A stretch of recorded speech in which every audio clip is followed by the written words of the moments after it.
I'm going to be your moderator for this panel. Let me start again. My name is Adrian Gardner, and I am the moderator for this panel. I am a recovering federal executive from government after about 30 years in various IT capacities, including a lot of security work. In addition to that, I am the CEO of the Chain Block Company, which is a small company that looks at cybersecurity supply chain risk. We have a distinguished panel here of practitioners. Again, Jasmine began to set the stage for this conversation when she talked about the number of exploits. I think it's 3.8 billion in just the first, in 2022, and then actually there have been 57 exploits the first quarter of 2023. So with that, I want each one of our panelists to sort of give their perspectives on the security posture of blockchain and maybe one tidbit on what you would do to change it. So Jasmine, why don't we get you started? Okay. Hey again, so I'm the CTO and founder of Rectify AI. At a high level, one of the main issues in this space is smart contract vulnerabilities. So a lot of people think it's like phishing. In the NFT space, we've seen a lot of phishing attacks where they deploy these phishing links in your Discord, you click it, etc. But the truth of the matter is, this year we lost about, I think, $136 million due to phishing. But at a high level, we're losing billions of dollars due to smart contract exploits. So there is like a two-pronged approach. The protocols have to take responsibility of their code bases, but we as the users need to make sure that we're doing our own research on these projects, going into the code bases ourselves and seeing if they got an audit, or even making sure that we don't click phishing links from people we don't know. Thank you. And Dr. Bryant?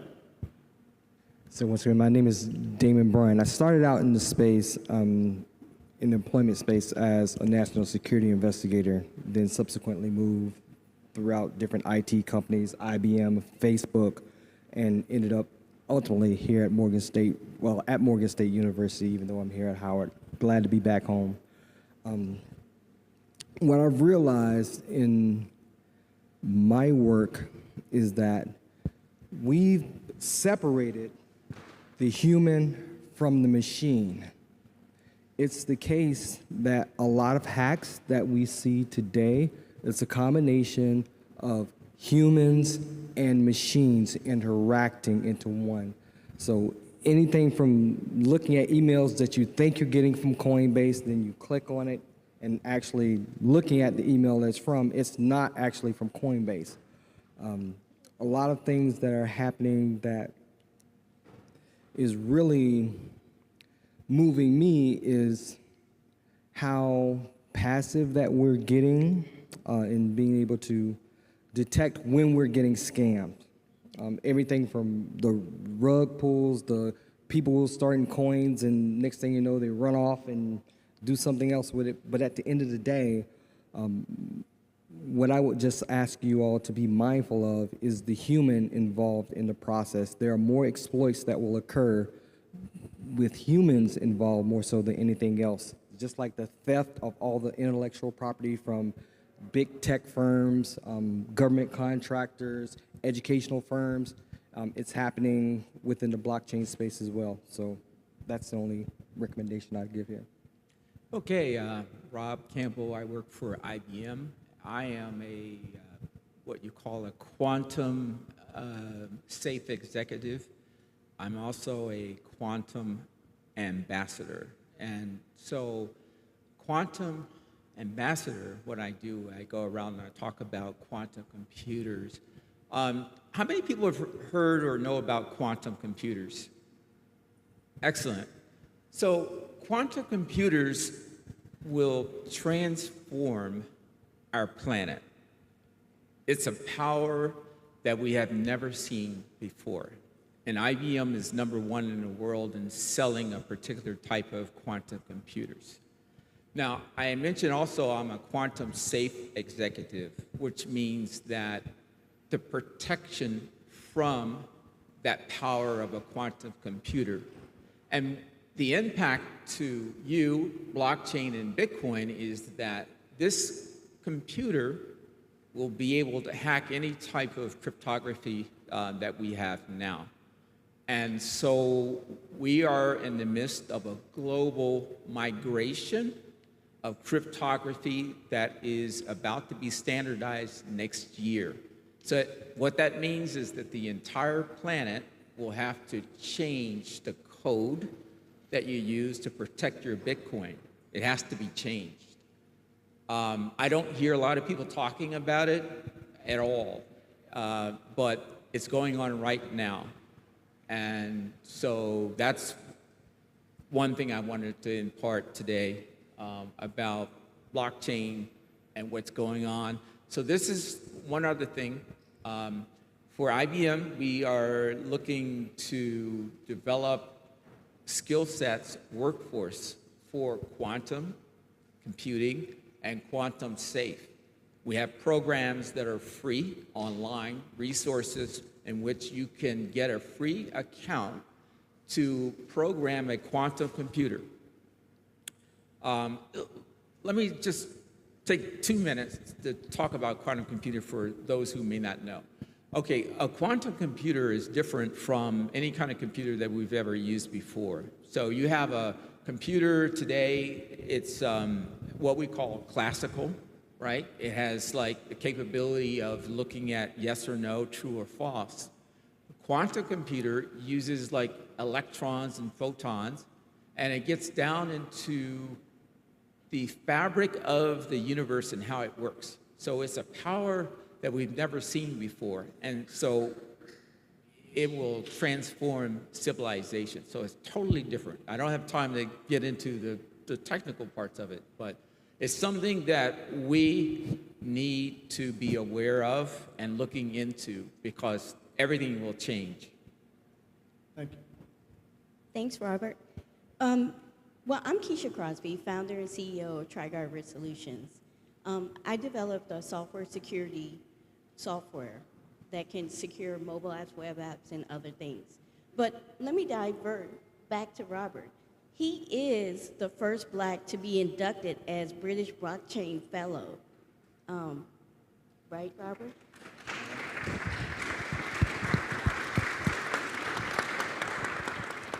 So when he's talking to you guys about this, you might want to listen. So we've heard a little bit about, and Damon, I really liked your statement, because when we think about supply chain, we forget that humans are part of that supply chain.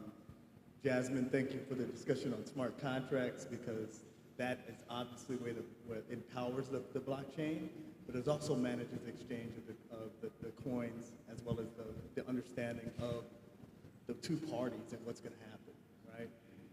Obviously, quantum, I am attending the Quantum World Congress. It starts actually on Monday. So for those young people in the audience, if you just put quantum on your resume, you will get hired.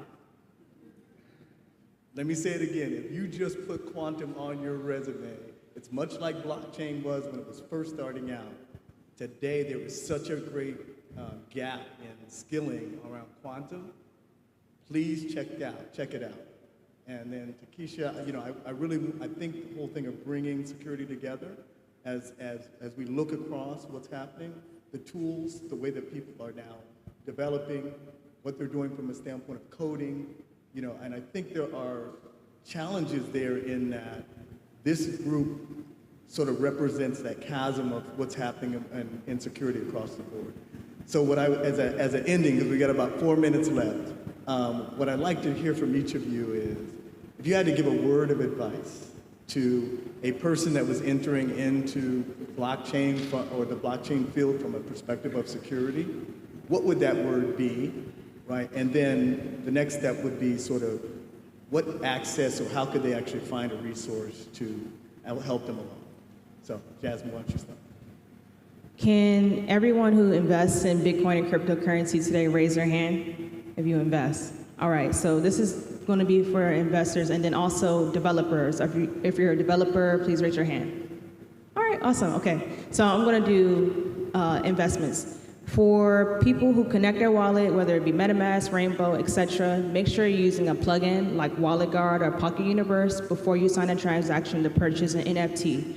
At the end of the day, a lot of these attacks are like Web 2 attacks where people are literally clicking on links, but also there's a lot of social engineering. So people will talk to you on Discord, say, hey man, we're gonna catch this pump, etc. Just mint here, and then it's a fake site to an NFT you really wanted to purchase, right? So make sure that you're using these plugins on desktop. I'm a big proponent of MetaMask embedding those solutions so that you get like some type of warning before you even sign off on a bad transaction. So hopefully we see that in the future happen. But right now, the desktop plugins like Pocket Universe and Wallet Guard are the best ways to prevent that. And then another side for the developers in this space, we want to make sure that as we're building smart contracts, we're actually doing the unit testing, the property-based testing, all that as we build. There's actually a good market for smart contract builders that implement testing because a lot of these companies can't really afford audits. Audits are on like the high end. That's why companies like ours exist, Rectify AI. So make sure that you're using the unit testing, and then also as a company, if you like are head of like a Web3 blockchain company, make sure that you're getting audits. It's something that at the end of the day, because this space is not regulated, we have to be the self-regulators of our own code, and it's not only just good for your company, but also for your users that interact with your protocol. Thank you. And Damon?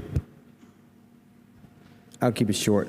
For the most part, for all of you who have cryptocurrency, make sure that you're using a hard wallet that you trust.